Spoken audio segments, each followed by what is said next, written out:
Alors bonjour à tous, alors je vous propose de voir en fait les différents menus auxquels vous allez être sûrement confrontés quand on a l'appareil photo pour prendre les photos notamment de Voie lactée. Alors ne vous attachez pas en fait aux images que vous allez voir précisément parce que les menus vont forcément être différents d'un appareil à un autre. Ce qui est important de voir ici, c'est plutôt en fait les, les fonctionnalités qu'on va paramétrer afin de pouvoir prendre les mieux possible les photos des étoiles. Alors déjà, bon, sur mon appareil, donc j'ai un menu de fonctions qui me permet de faire les fonctions les plus rapidement possible. Donc là, en fait, le plus important déjà, ça va être de paramétrer en fait l'appareil photo dans un mode qui va être le mode de prise de vue en manuel afin de pouvoir régler à la fois donc la vitesse, l'ouverture et les ISO. Alors c'est généralement un menu qui se trouve soit par appareil photo, soit par une molette. Bon, moi c'est une molette qui se trouve sur le dessus de l'appareil. Donc je vais mettre en mode, va indiquer en fait les différents modes. Donc là on est dans le mode manuel, exposition manuelle. Comme c'est indiqué, ça règle manuellement l'obturateur. Il permet de prendre des images avec des traînées grâce à la longue exposition, notamment pour les feux d'artifice comme c'est illustré ici.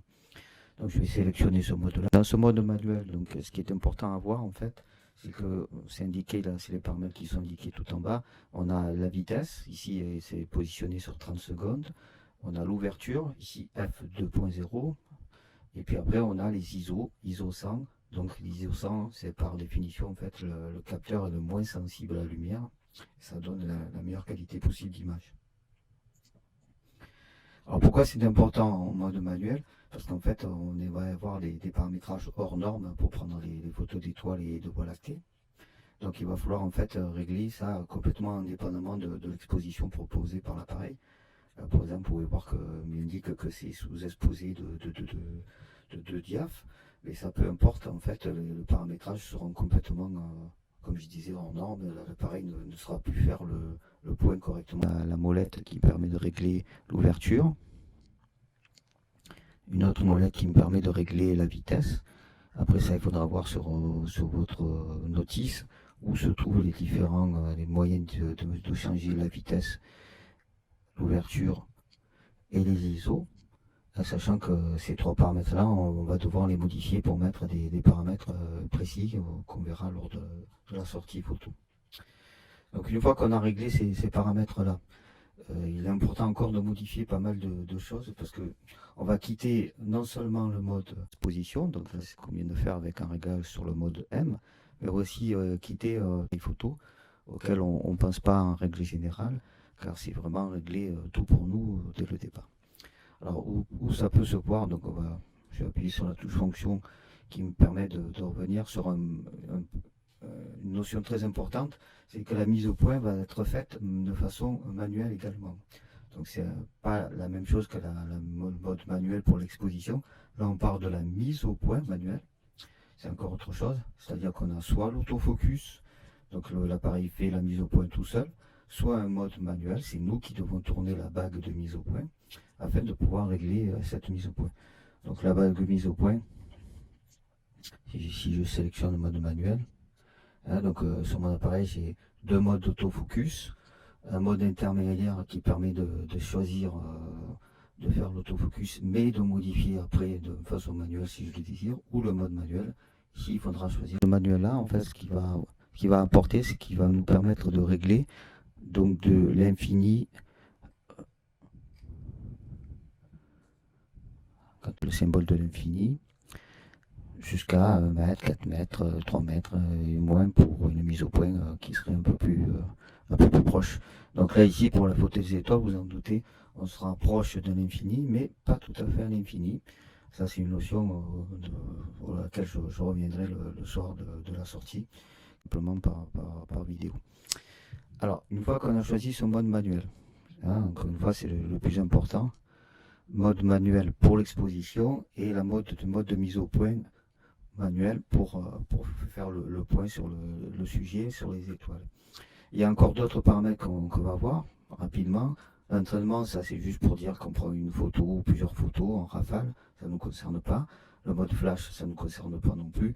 Je rappelle que le flash c'est quelque chose qui est clair, même avec les meilleurs flash Cobra à une distance très très faible. 5 à 10 mètres. Donc vous doutez bien que des étoiles qui sont à plusieurs milliards d'années-lumière ne vont pas être éclairées par un simple flash. Donc on a la correction du flash, ça ne nous concerne pas. Ça, la mise au point, mode de mise au point manuel, on vient de voir ensemble. La zone de mise au point, ça ne nous concerne pas.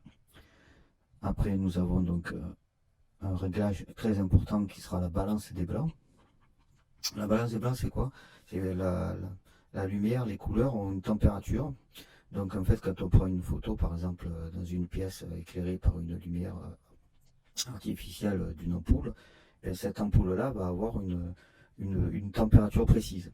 Donc quand on voit dans les réglages, on a soit le mode automatique, soit par exemple la lumière du jour, ça c'est quand on est éclairé par le soleil, l'ombre quand on est dans un endroit à l'ombre, nuageux quand le temps est nuageux, et incandescent par exemple quand on est sous une lumière incandescente, donc ça c'est les lumières tungstène. Vous comprenez ici. Et que cette balance des blancs, on ne va pas la laisser sur en automatique comme on le fait dans 99% des cas, parce qu'en fait ici, ce qu'on veut, c'est avoir une température de couleur qui est la même du début à la fin des prises de vue, de façon à garder une cohérence. Donc on va choisir volontairement une valeur, à bloquer sur cette valeur-là. Soit on choisit une valeur comme lumière du jour, nuageux, ombre, peu importe, même si ça va modifier la couleur. On sent des limites, vous faites qui correspond le mieux sur le moment de la scène. Soit vous choisissez en fait une valeur que vous réglez vous-même, savoir qu'en fait il y a une valeur qui va être donnée en Kelvin. Cette valeur en Kelvin, ça va nous donner en fait alors Kelvin, ce ne sont pas des degrés, hein, comme on peut entendre souvent, on entend degrés Kelvin, comparaison avec les degrés Celsius ou Fahrenheit, ce ne sont pas des degrés, ce sont des Kelvin, on dit 7000, etc.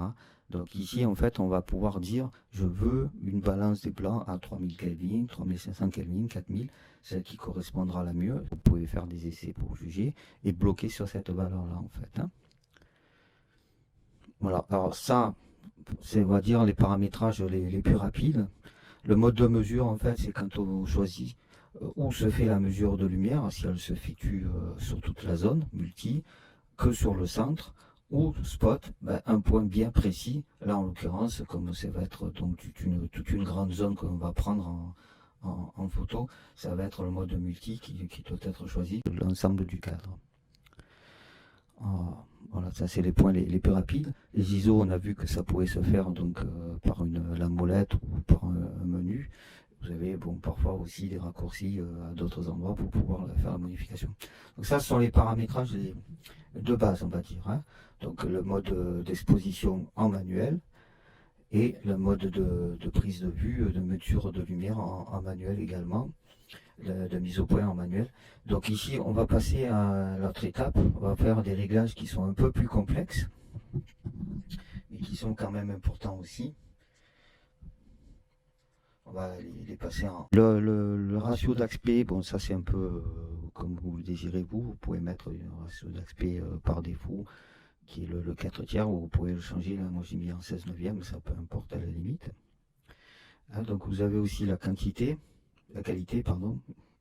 La qualité, en fait, c'est dire si vous voulez prendre des photos de meilleure qualité possible ou en RAW. Alors, si votre appareil photo le permet, choisissez tout simplement RAW, car c'est le format brut de capteur. C'est celui qui va vous permettre, après coup, de faire le meilleur développement possible pour obtenir les meilleures photos possibles. Et pour des photos d'astrophotographie et de Voie lactée, très important de pouvoir avoir la main là-dessus. Type de fichier on a vu, pour là moi c'est qu'il me permet de faire soit des RAW compressés, soit des RAW. Alors le format de fichier, ça c'est pour de la vidéo, donc j'en parlerai pas. Ensuite, donc on a vu la mode de mise au point manuel, ça on l'a déjà réglé par le menu rapide, mais donc mise au point manuel, pas mise au point autofocus. Donc les ISO ici, on verra que sur place qu'il faut le plus possible avec, on va dire, les ISO exploitables, avant que le gradé. Le mode de mesure multi pour prendre tout le cadre de la photo, la base qu'on mettait sur une valeur précise. Ça, le mode créatif, ça ne nous concerne pas, le profil d'image non plus. La réduction de bruit sur les pauses longues. Donc là, on va faire une pause longue. Donc, en règle générale, je désactive la réduction de bruit sur les pauses longues, parce qu'en fait, à chaque fois que 20 secondes, de 30 secondes, la réduction de bruit va durer exactement, prenez une photo de 30 secondes, pendant encore 30 secondes après, l'appareil va calculer.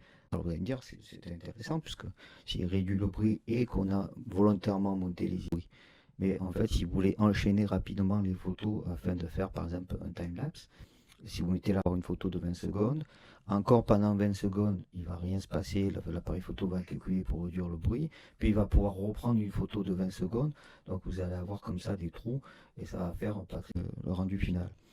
Donc je le réduis, je l'enlève, parce que tout simplement je vais faire la réduction de bruit sur son logiciel après coup. Ensuite, donc on va voir que la stabilisation est activée. Steady Shot, c'est sur Sony, c'est la stabilisation. Vous verrez sûrement un autre, c'est pas du Sony. La stabilisation, pourquoi on la désactive? Parce qu'en fait, la stabilisation, ça sert quand on tire l'appareil à main levée. Ici, on va poser l'appareil sur un trépied, de façon à avoir la plus grande stabilité possible, et le travers dans ce cas-là. C'est-à-dire qu'il va se dire, l'appareil peut bouger, il doit bouger, il doit y avoir des mouvements, donc je vais essayer de calculer ces erreurs, et donc il va rendre flou une photo qui est pourtant normalement tout à fait nette, posée sur un trépied. Donc désactivez la stabilisation si vous avez directement la stabilisation, sinon c'est sur votre objectif, ça peut s'enlever. Ensuite, donc si vous avez la possibilité, vous désactivez en fait l'aperçu, quand chaque fois que vous prenez une photo, en règle générale, vous avez la photo qui s'affiche pendant quelques secondes, ça vous pouvez parfois le désactiver, des photos pour faire un time-lapse, des photos jusqu'à 300-400 photos. Chaque fois que la photo seconde, ça va bouffer de la batterie pour rien, puisque de toute façon, vous n'allez pas regarder la photo qui va apparaître sur votre écran. Le mode de mise au point d'exposition sur manuel, ça va nous permettre de régler donc les ISO, la vitesse et l'ouverture, donc les principaux paramètres du triangle d'exposition qu'on voit en bas, en commençant par la vitesse, 0, et les ISO seront ici sur 100, mais on verra sur place qu'on les montera. Ensuite, donc, vous avez donc la mise au point qui doit être en manuel, mise au point en manuel et pas en autofocus. Ça c'est très important. Puis après vous avez le mode de mesure, on verra sur l'ensemble de l'écran. Donc quelques petits paramètres supplémentaires comme enlever la stabilisation qui ne sert à rien, qu'on peut régler avant la prise de vue. C'est important d'y penser parce que une fois que vous avez bien fait ces réglages là, de toute façon la scène va peu changer. Vous allez peut-être suivre la voie lactée plusieurs heures, mais les paramètres en eux-mêmes ne vont pas être modifiés.